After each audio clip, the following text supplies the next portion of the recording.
Hello everyone, the Hobbyist Vlogs here, and today I just wanted to discuss few things in terms of owning or the Filipinos' behavior when owning a car here in the Philippines.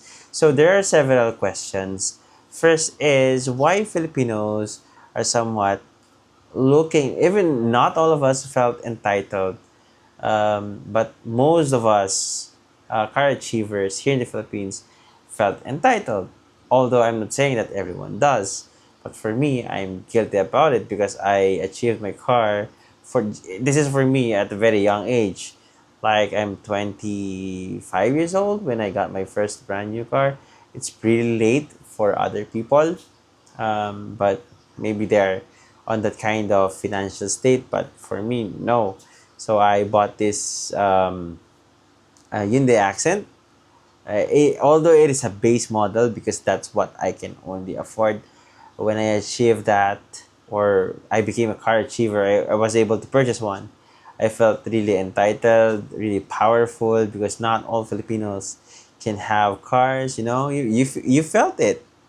Even if you deny it somewhat, you felt that, right? So you can disagree with me on that one. So for those who does not understand it, just wanted to give you a quick overview that I came from a not on the poorest of the poorest family, but not also a not that capable family. So on my stage is like my our financial state is we can pay a small house mortgage. On the latter part of our life, like I was about like 9 years old during that time, or eight.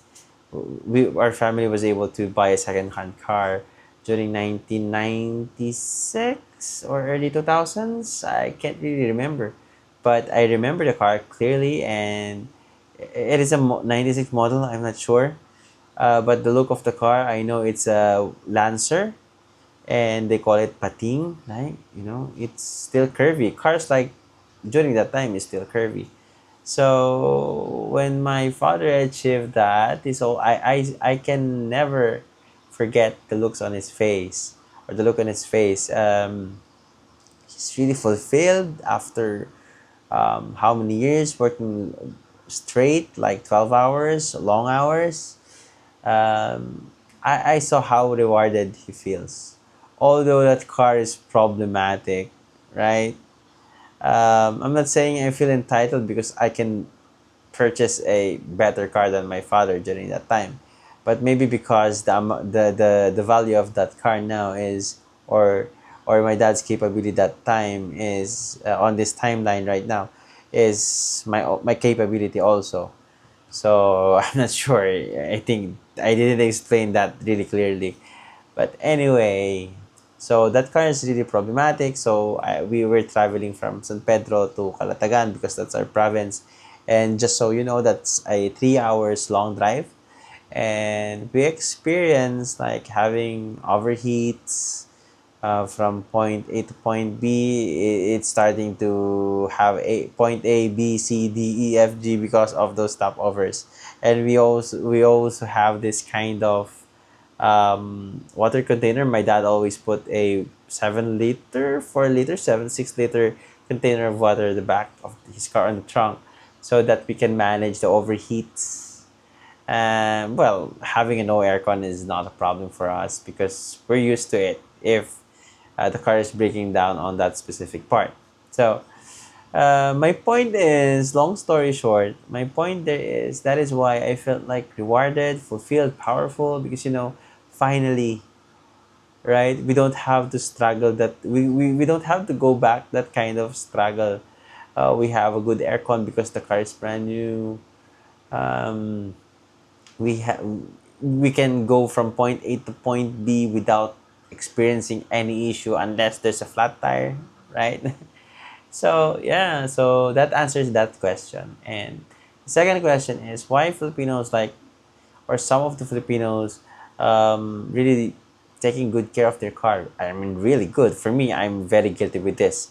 Um, I have my Nissan Navara right now. Previously 2019, now 2024. Um, Instead of following the 10,000 kilometers PMS, I do it 5,000. Some of my friends are telling me that that's exaggerated, that's a waste of money.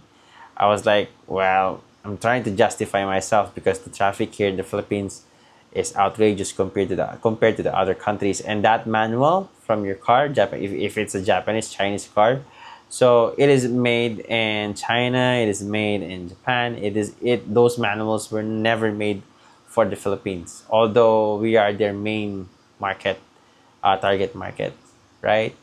But I mean, it makes sense because you have a lot of idle time here, especially in the city, unless you're living in the province without experiencing that kind of traffic. So, anyway, I'm trying to justify myself again.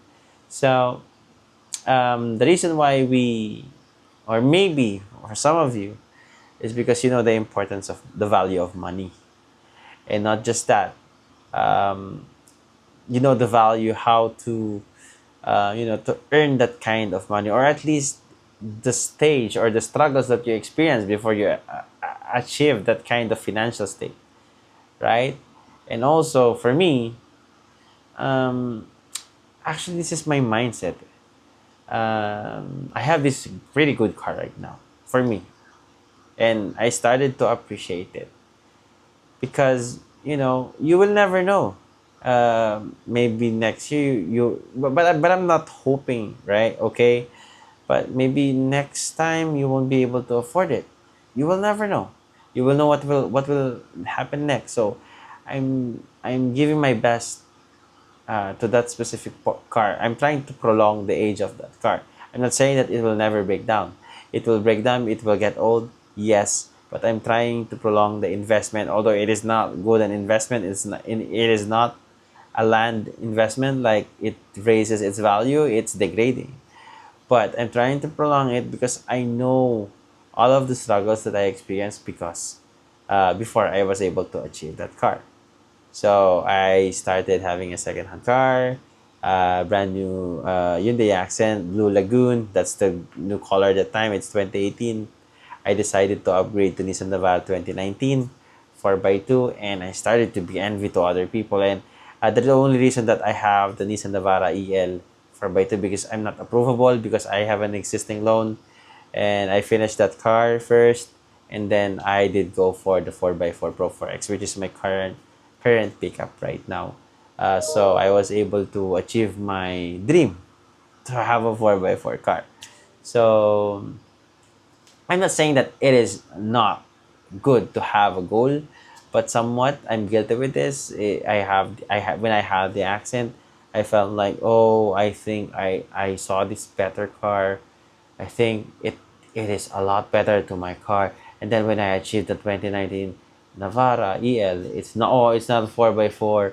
I saw some of them have 4x4s having camping or outlanding, and I feel envy, and I somewhat wanted to achieve that too. So there's a pros and cons. I'm not saying that it's totally bad. Maybe I'm not using the right words, or maybe I don't have the correct mindset to set that goal. But what I'm trying to do is to create a new goal to the next step, or going. I'm trying to create my or trying to step up to the next level. So yeah, going back to the main topic and for about the question, and that is why I'm really taking good care, or maybe some of us who can relate to me, Filipinos really take good care of their cars, and sometimes you over make it shiny, but instead of achieving that shine, you create swirl marks. So there's pros and cons, as always.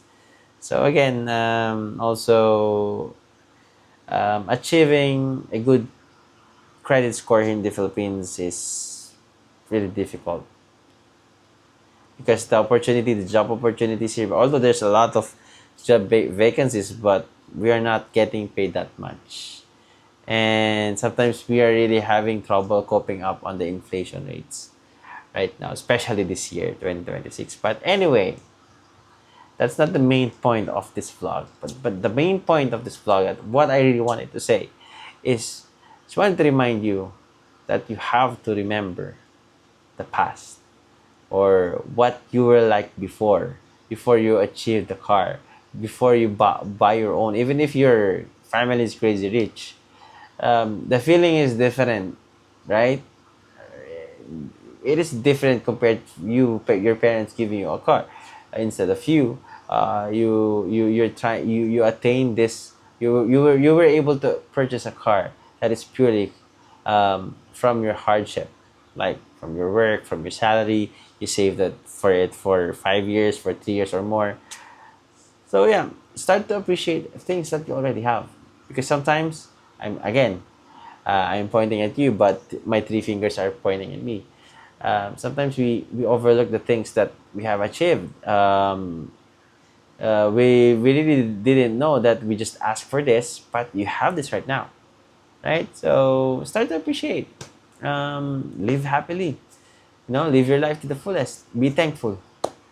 Yeah, that's it. So if you wanted this, if you like, or you like this kind of videos, and I didn't bore you with my quick storytelling about somewhat, I'm trying to relate it to my niche, which is the automotive industry. Yeah, please don't forget to like, share, comment, and subscribe.